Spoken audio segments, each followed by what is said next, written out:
Today, we are here to not just talk about diversity and inclusivity, but to embark on a journey together to explore its undeniable value and the untapped potential. It's not just about doing the right thing, but it's about embracing a strategic asset that will foster innovation and sustainability and creativity. In the next few minutes, we will uncover truths, challenge our preconception, but most importantly, we will try to ignite a spark that will transcend the boundaries of this room.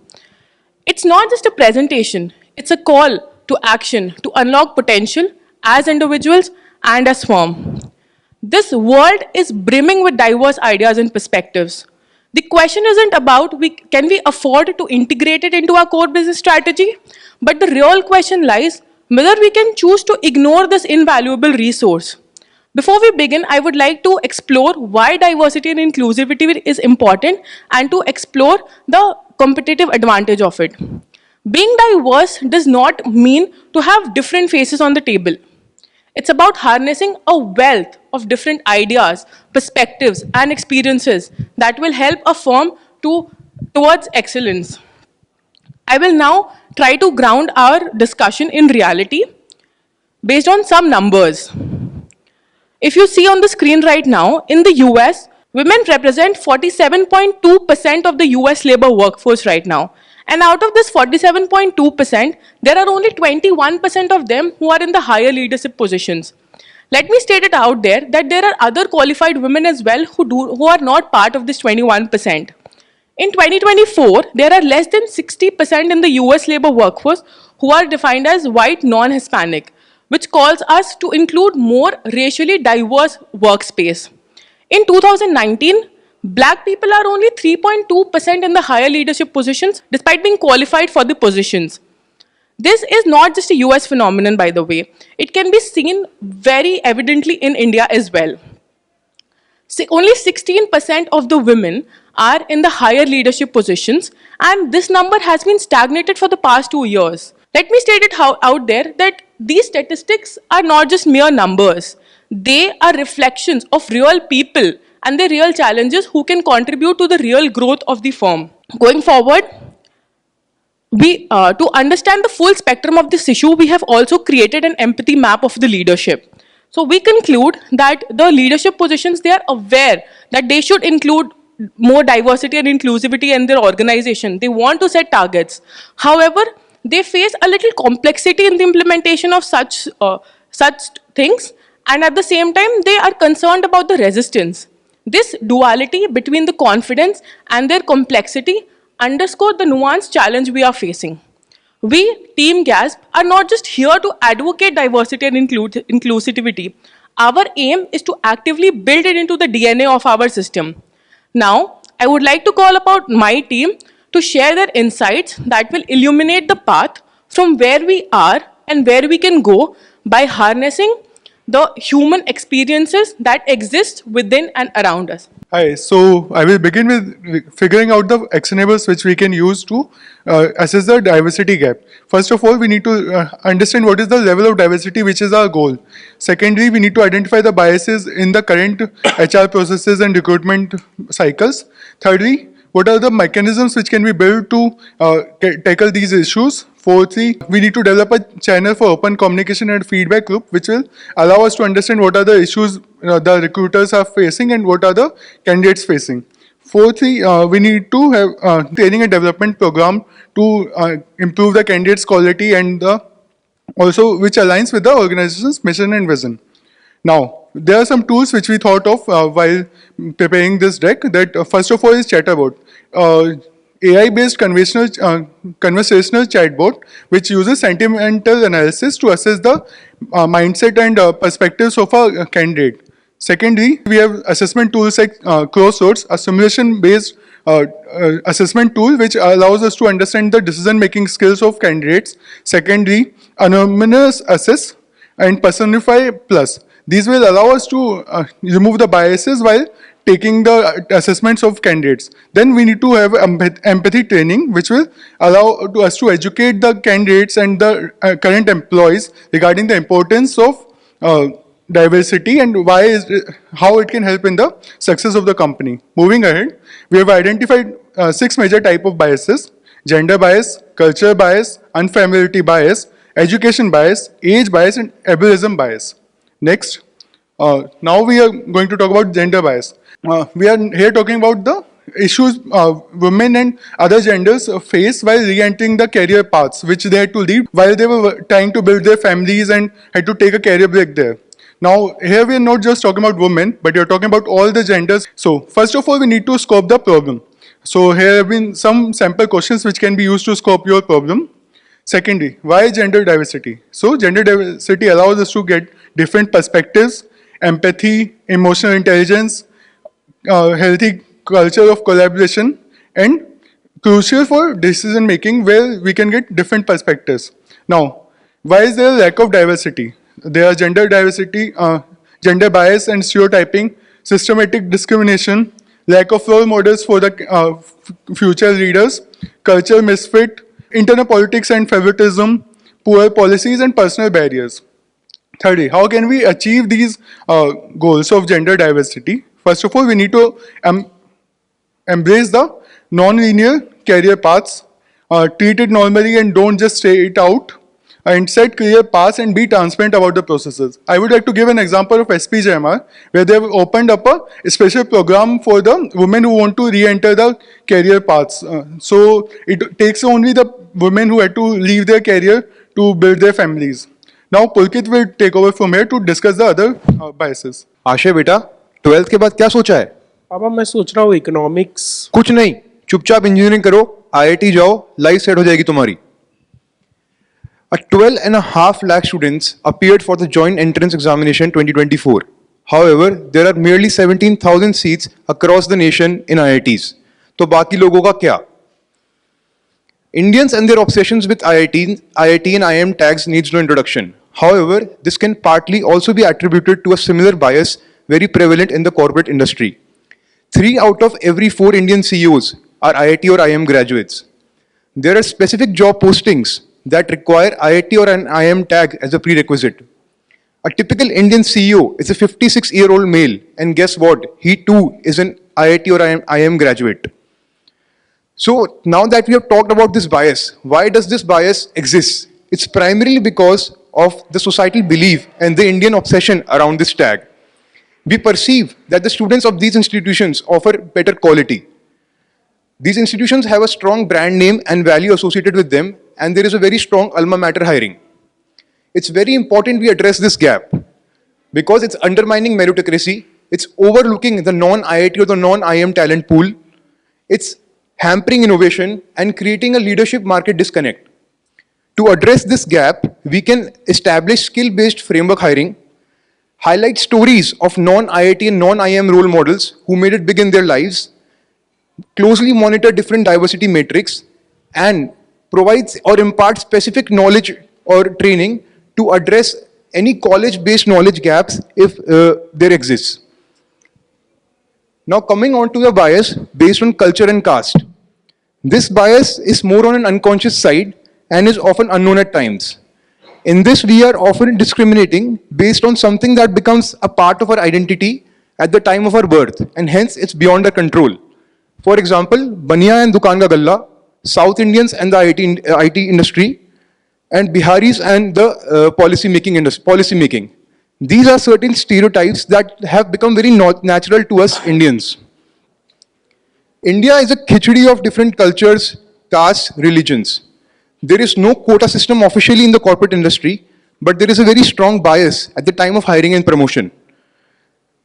These gaps, or this bias is particularly prevalent because of societal prejudices, a perceived superiority of a particular caste or religion, and typical stereotyping and absence of data highlighting this particular issue.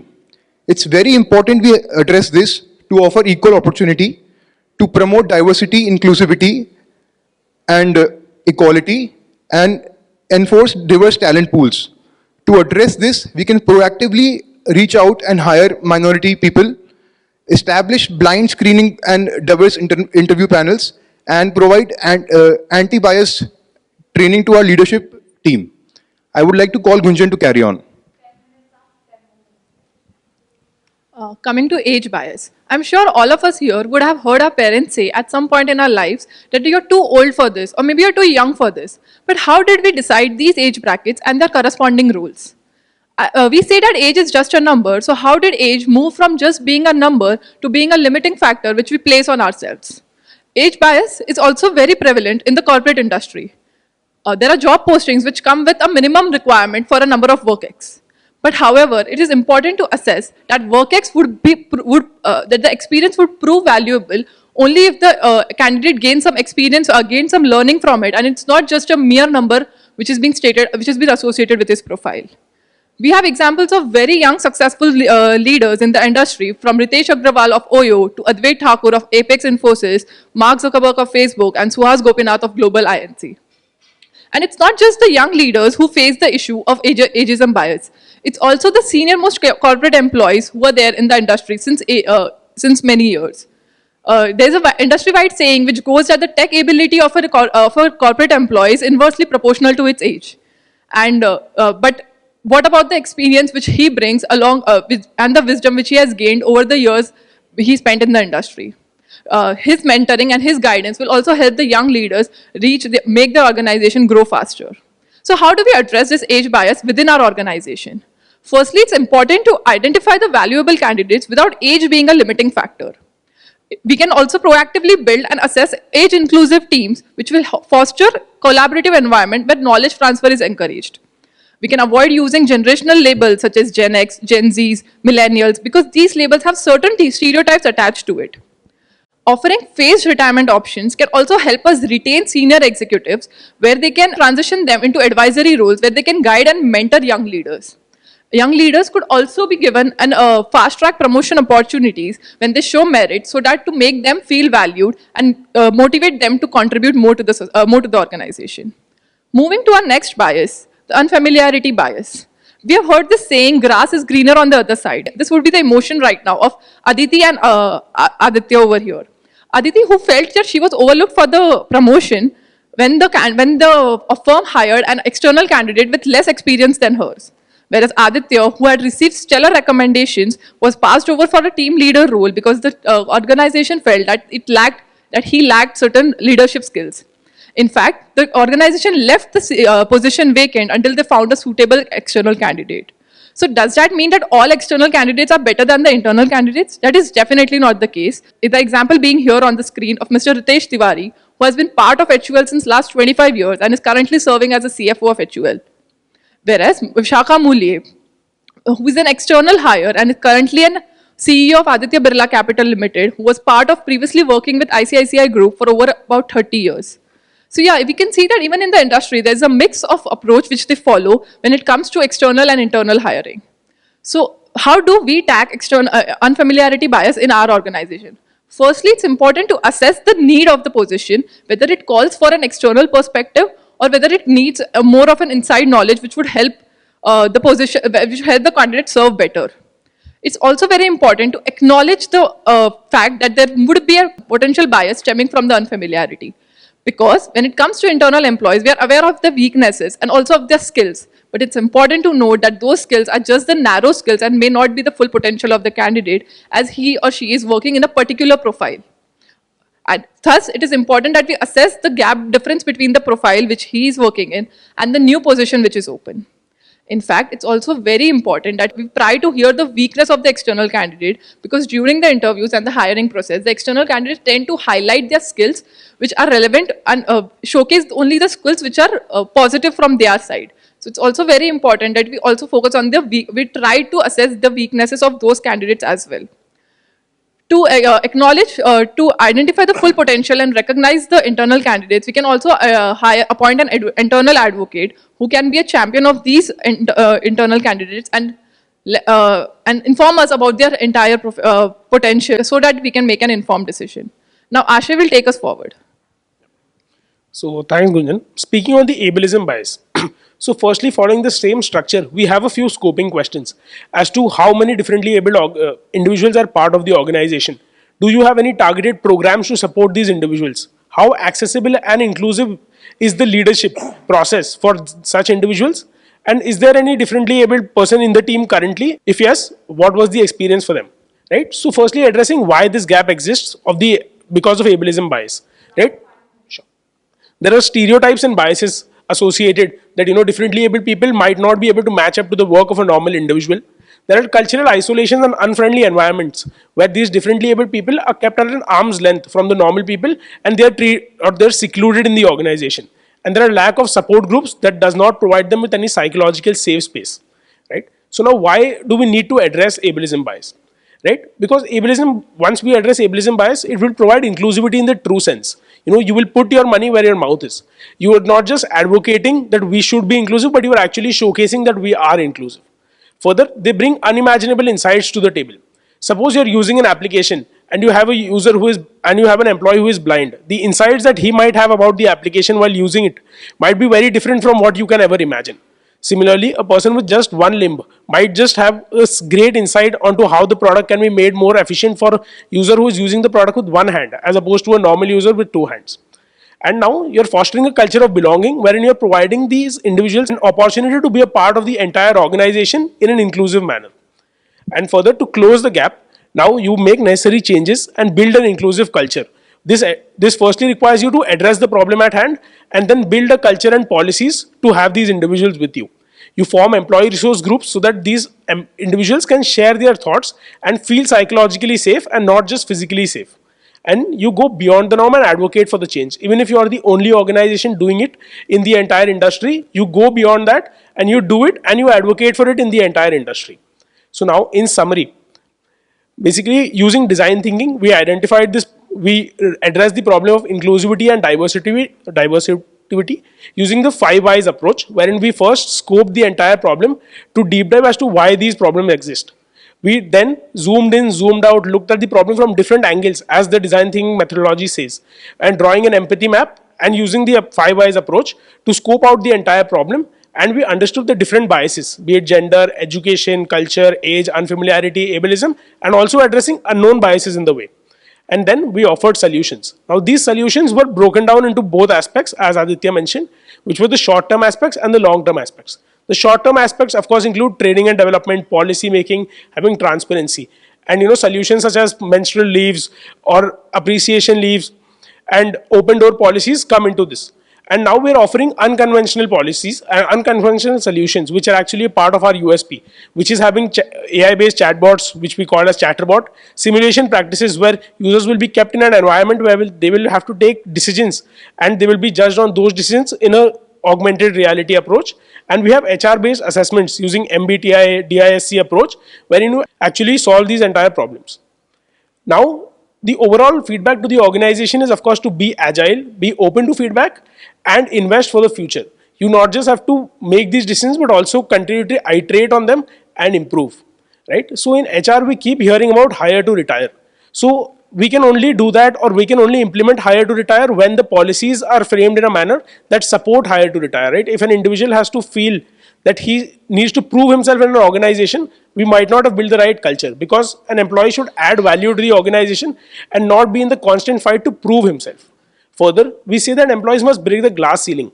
But what if somebody breaks the glass ceiling and the floor above isn't ready to accept them, right? So we need to have policies in a way that are accepting of the entire way. Further, as we spoke to one of the founders while looking for solutions, he mentioned a line that said that as individuals grow exponentially, an organization will grow exponentially. Going further, we say that as organizations grow exponentially, society will grow exponentially, and we will truly create a vibrant Bharat that we aim for. Thank you, and we're ready for questions that you may have.